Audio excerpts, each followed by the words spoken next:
आज ओडिशा जो गोदावरी मिश्र आदर्श प्राथमिक विद्यालय स्थापन होची से क्रम में 204 विद्यालय भितर बालेश्वर भारतीय विद्यालय स्थान देथिबारु बहुत गौरवान्वित अनुभव करुछि।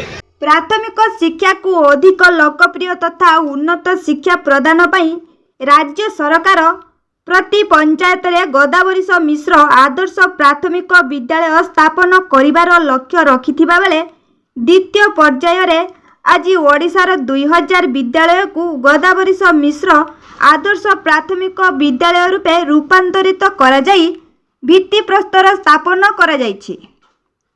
मुख्यमंत्री मोहन माझी आभासी माध्यम रे भित्ति प्रस्तर स्थापन करिसंती।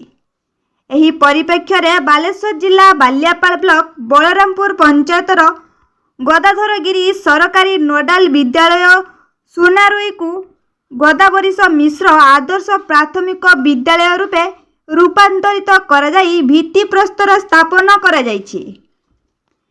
तेबे बीजेपी सरकारक द्वारा एपरी एक विद्यालय मान्यता मिलिथिबारु बलरामपुर पंचायत रे लोकंक मध्यरे आनंद प्रकाश पाउछि।